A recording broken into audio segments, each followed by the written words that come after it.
नमस्कार, मैं हूं संतोष गंगवार। आप देख रहे हैं देश का पहला समझाने वाला बुलेटिन। खबर तो समझिए। इस आधे घंटे में हम आपको सिर्फ खबर नहीं दिखाएंगे बल्कि खबरों की पेचीदगी को भी समझाएंगे। लेकिन सबसे पहले जल्दी से जान लेते हैं आज की 4 बड़ी खबरें। पहली खबर है बांग्लादेश में हिंदुओं की हालत को सबसे पहले आपको समझाएंगे। चाचा रहे तो 4 गुना सीट के दावे को आपको समझाएंगे। स्पेशल पैकेज की पहली किस्त पर सियासी कुश्ती को आपको समझाएंगे। साथ ही साथ SC ST आरक्षण पर सरकार के फैसले को भी आपको समझाएंगे। तो तख्ता पलट और शेख हसीना के देश छोड़ने के बाद बांग्लादेश में हिंदुओं के ऊपर खूब हमले हुए।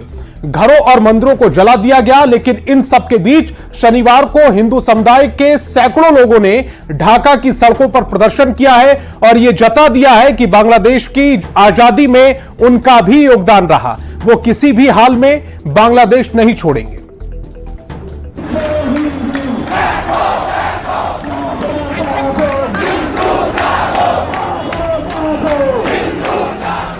किसी को इतना न डराओ कि डर ही खत्म हो जाए। भले ही ये डायलॉग फिल्मी हो, लेकिन आज बांग्लादेश के हिंदुओं के ऊपर बिल्कुल सटीक बैठ रहा है।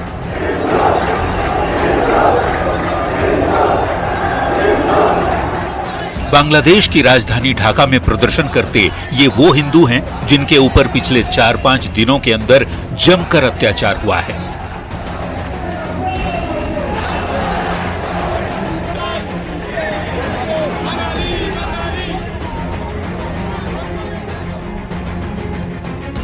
शेख हसीना के देश छोड़ने के बाद बांग्लादेश में जमकर हिंसा हुई। इस दौरान हिंदुओं पर खूब हमले हुए। कई हिंदुओं को पीटा गया, उनके घरों को जला दिया गया, सामान तक लूट लिए गए।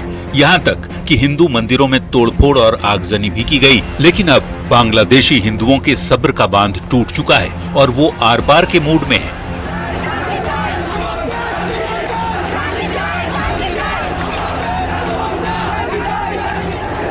शनिवार को हिंदू समुदाय के सैकड़ों लोगों ने ढाका की सड़कों पर प्रदर्शन किया।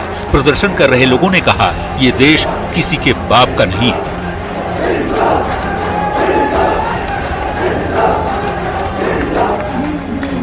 हिंदू समाज के लोगों ने अंतरिम सरकार के मुखिया मोहम्मद यूनुस को खुला पत्र लिखकर सुरक्षा के लिए सख्त कानून बनाने की मांग की।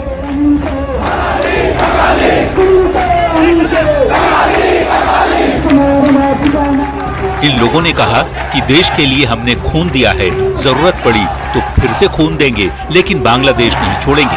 प्रदर्शन कर रहे लोगों ने हिंदुओं पर हो रही हिंसा के दौरान मूक दर्शक बने रहने को लेकर सिविल सोसाइटी के सदस्यों पर नाराजगी जताई और अल्पसंख्यक समुदाय के लिए एक मंत्रालय और अल्पसंख्यक सुरक्षा आयोग की भी मांग की। प्रदर्शनकारियों ने संसद में 10% सीटें अल्पसंख्यकों के लिए आरक्षित करने की मांग भी की है।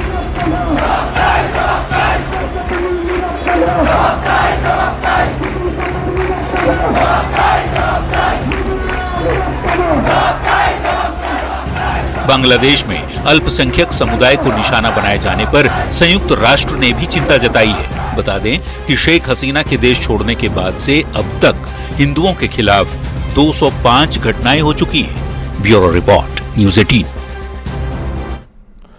सवाल है कि बांग्लादेश में क्यों शुरू हुई हिंसा। 1971 में बांग्लादेश आजाद हुआ और 1972 स्वतंत्रता सेनानियों और उनके रिश्तेदारों को सरकारी नौकरियों में 30% आरक्षण दिया गया। समय समय पर इसमें बदलाव होता रहा। विरोध के बाद सरकार ने 2018 में आरक्षण को खत्म कर दिया। लेकिन 5 जून 2024 को हाईकोर्ट ने आरक्षण को बहाल कर दिया। फैसले के खिलाफ छात्र सड़कों पर उतर आए। इसके बाद बांग्लादेश सुप्रीम कोर्ट ने हाईकोर्ट के फैसले को पलटते हुए 7% आरक्षण लागू किया। लेकिन छात्रों का गुस्सा शांत नहीं हुआ और छात्र आंदोलन तेज होने लगा। छात्रों ने शेख हसीना के इस्तीफे की मांग तेज कर दी। आंदोलन हिंसक हुआ और 200 से ज्यादा लोगों के मारे जाने की खबर आई। इसके बाद सेना तैनात कर दी गई। 5 अगस्त को ढाका मार्च का ऐलान हुआ, लेकिन 5 अगस्त को सेना ने चुप्पी साध ली थी। इसके बाद शेख हसीना को देश छोड़कर जाना पड़ा। दुखद यह है कि छात्र आंदोलन हिंदू विरोधी आंदोलन में तब्दील हो गया, बदल गया। ऐसे में यह भी समझना जरूरी है कि आजादी के बाद बांग्लादेश में हिंदुओं के हालात कैसे बदले और अभी स्थिति क्या है। हिंदुओं की आबादी बांग्लादेश में लगातार घट रही है। 1951 में पूर्वी बंगाल यानी कि आज के बांग्लादेश में कुल आबादी 22% हिंदू थे। 1991 में यह आबादी घटकर 15% रह गई। साल 2011 में जनगणना में यह संख्या सिर्फ 8.5% रह गई। वहीं मुस्लिम आबादी यहां लगातार बढ़ रही है। 1951 में मुसलमानों की जो संख्या थी वो थी 76%, जो अब बढ़कर 91% तक पहुंच गई है। इसके बावजूद हिंदू बांग्लादेश में सबसे बड़ा धार्मिक अल्पसंख्यक समुदाय है, लेकिन लगातार हो रहे हमलों की वजह से हिंदू समाज के लोग डर के साए में जी रहे हैं। और आरजेडी नेता तेजस्वी यादव ने दावा किया है कि अगले विधानसभा चुनाव में अगर नीतीश चाचा सामने रहे तो आरजेडी को 4 गुना सीट मिलेगी। तेजस्वी यादव के इस बयान पर बयानबाजी तेज हो गई है। जेडीयू और बीजेपी के नेताओं ने इससे बड़बोला बयान दिया है, बड़बोला करार दिया है और कहा है कि 2025 में आरजेडी की स्थिति 2010 जैसी खराब हो जाएगी।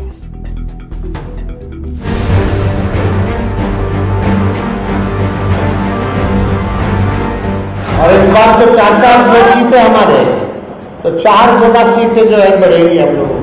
बिहार विधानसभा का चुनाव भले ही अगले साल हो, बड़े बड़े दावों का दौर अभी से तेज हो चुका है। आरजेडी अल्पसंख्यक मोर्चा सम्मेलन में तेजस्वी यादव ने बहुत बड़ा दावा कर डाला। तेजस्वी ने कहा, अगर नीतीश चाचा सामने रहेंगे तो आरजेडी को 4 गुना सीट मिलेगी।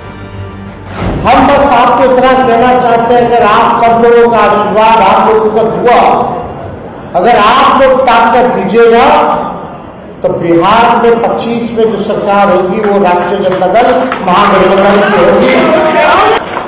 और इस बार तो 4 वोट जीते हमारे, तो 4 गुना सीटें जो है बढ़ेगी हम लोगों विधानसभा। तेजस्वी यादव के बयान पर बिहार का सियासी माहौल गर्मा गया है। एनडीए नेताओं ने तेजस्वी यादव पर तुरंत पलटवार किया। तेजस्वी यादव जी, आप नीतीश कुमार जी के विषय में इतनी हल्की बातें कर राजनीतिक और ऐतिहासिक भूल कर रहे हैं। क्या आपको नहीं मालूम कि आपके पिता ने बिहार को किस स्थिति में लाके छोड़ा था, जिसको जंगल राज की संज्ञा कोर्ट ने दी थी। बीजेपी ने आरजेडी के दावे को बड़बोलापन करार दिया तो जेडीयू नेताओं ने कहा, तेजस्वी बोलकर खुश हो लें, लेकिन 2025 में 2010 वाला ही रिजल्ट दोहराया जाएगा।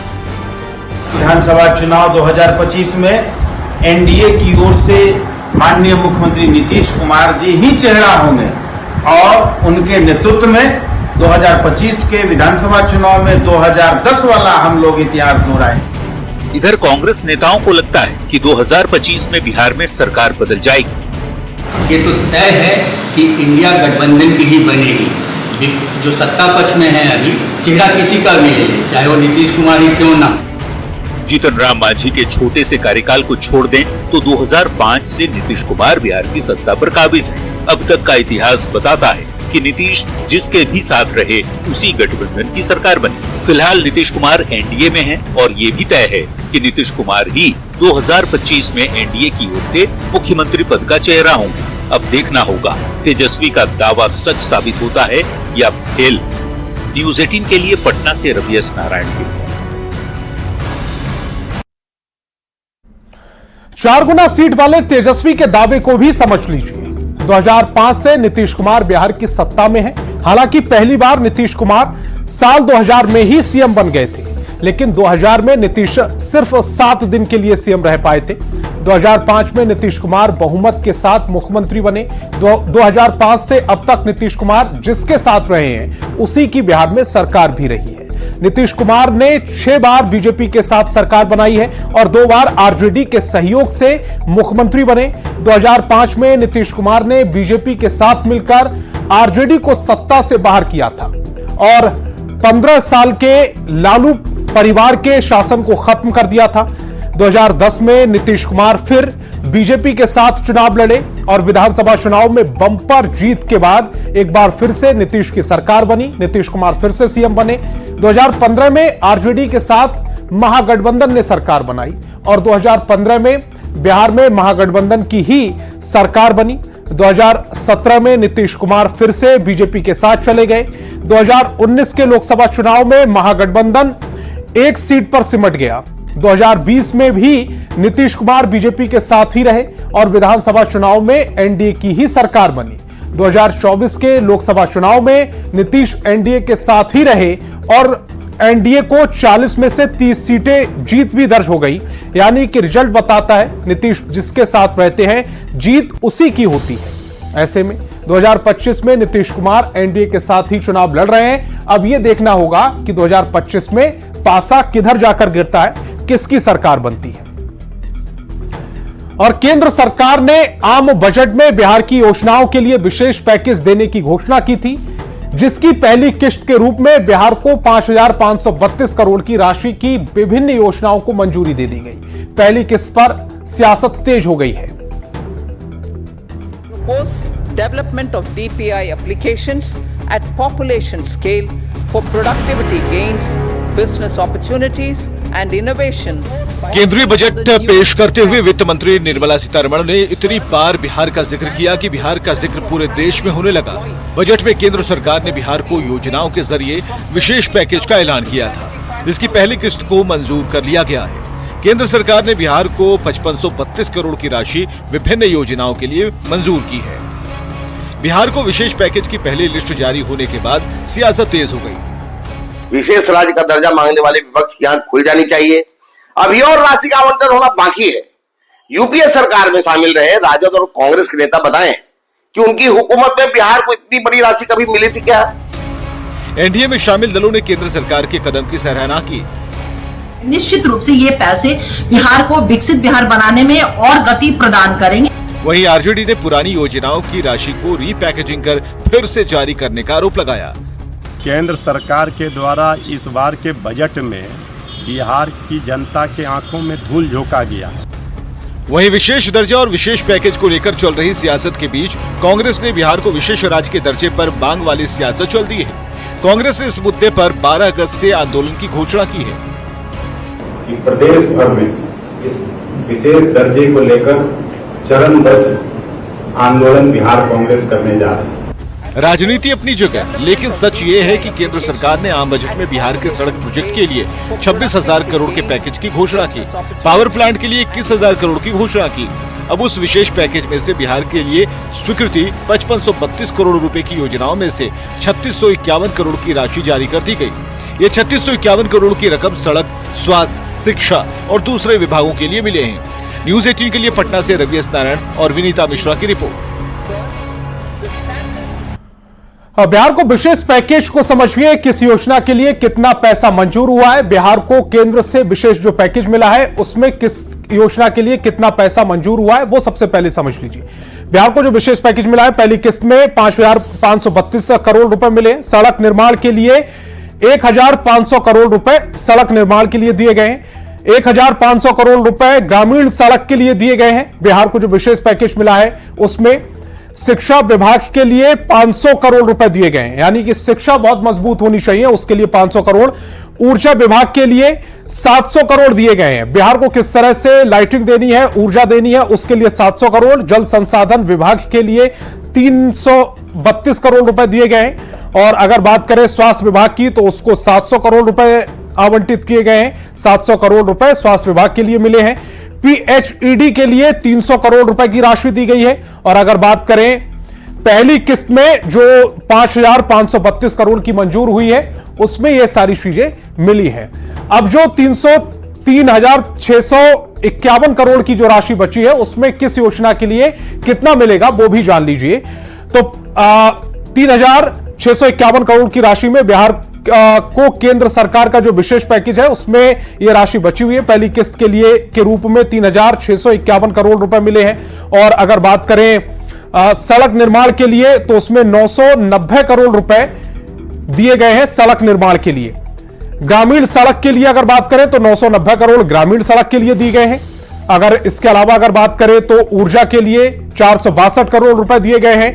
और इसके अलावा अगर बात करें तो स्वास्थ्य के लिए 462 करोड़ रुपए दिए गए। स्वास्थ्य के लिए 462 करोड़ रुपए विशेष पैकेज में दिए गए। शिक्षा विभाग के लिए अगर बात करें तो 330 करोड़ रुपए दिए गए हैं। 330 करोड़ शिक्षा विभाग के लिए दिए गए। जल संसाधन विभाग के लिए भी 219 करोड़ 12 लाख रुपए दिए गए हैं। पीएचडी विभाग के लिए अगर बात करें तो 198 करोड़ रुपए जारी किए गए हैं और इसके अलावा बिहार को केंद्र सरकार में विशेष पैकेज में ये सारी सहूलियतें दी गई हैं। एससी एसटी आरक्षण पर सुप्रीम कोर्ट के आदेश के बाद कोटे में कोटा और क्रीमी लेयर को लेकर चल रही बहस के बीच केंद्रीय मंत्री अश्विनी वैष्णव ने साफ किया है कि सरकार सुप्रीम कोर्ट के सुझाव से सहमत नहीं है और एससी एसटी आरक्षण में कोई बदलाव नहीं होगा। उन्होंने कहा कि संविधान में क्रीमी लेयर का प्रावधान नहीं है, इसका मतलब हुआ कि छुआछूत खत्म नहीं हुआ, इसीलिए आईएएस के बेटे को रिजर्वेशन जारी रहेगा।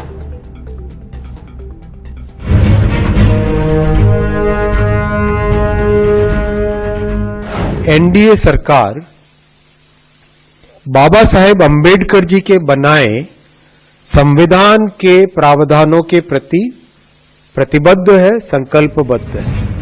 1 अगस्त 2024 को सुप्रीम कोर्ट ने अपने 20 साल पुराने फैसले को पलट दिया था। कोर्ट ने एससी एसटी कोटे में सब कोटा बनाने का फैसला सुनाया और क्रीमी लेयर की बात कही। इस फैसले के बाद देश के एससी एसटी वर्ग में एक चिंता थी कि क्या उनके लिए संविधान के तहत मिले आरक्षण के अधिकार में कटौती होगी या फिर एससी एसटी कोटे के अंदर ही सब कोटा बनाया जाएगा। इस मुद्दे पर राजनीतिक माहौल भी गरमाने लगा था।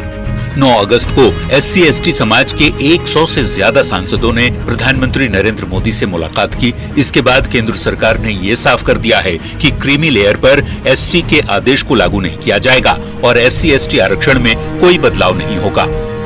एनडीए सरकार बाबा साहेब अंबेडकर जी के बनाए संविधान के प्रावधानों के प्रति प्रतिबद्ध है, संकल्पबद्ध है। सरकार की ओर से मंत्री अश्विनी वैष्णव ने तर्क दिया है कि संविधान में क्रीमी लेयर का प्रावधान नहीं है। क्रीमी लेयर का मतलब उनसे है जो उच्च आय वर्ग में आते हैं। आरक्षण का प्रावधान संविधान के अनुरूप होना चाहिए। सरकार के फैसले के बाद राजनीतिक बयानबाजी भी तेज हो गई है। विपक्ष के लोग फैसले में खामी ढूंढने की कोशिश में लगे हैं तो सत्ता पक्ष के नेता फैसले की तारीफ कर रहे हैं। यह पूर्णतः स्वागत योग्य कदम है कि मोदी सरकार देश में जनगणना कराया। केंद्रीय मंत्री और हिंदुस्तानी अवाम मोर्चा के संरक्षक जीतन राम मांझी ने कहा है कि एससी एसटी कोटे में क्रीमी लेयर भले ना हो लेकिन कोटे में कोटा होना जरूरी है क्योंकि अनुसूचित जाति की कई जातियों के लोग अब भी मुख्य धारा से दूर हैं। क्रीमी लेयर की बात न कीजिए लेकिन जिसकी जितनी जनसंख्या है उसके आधार पर उनको आरक्षण मिलना चाहिए। तो खबर तो समझिए में आज फिलहाल इतना ही। आप देखते रहिए न्यूज़ 18 बिहार झारखंड।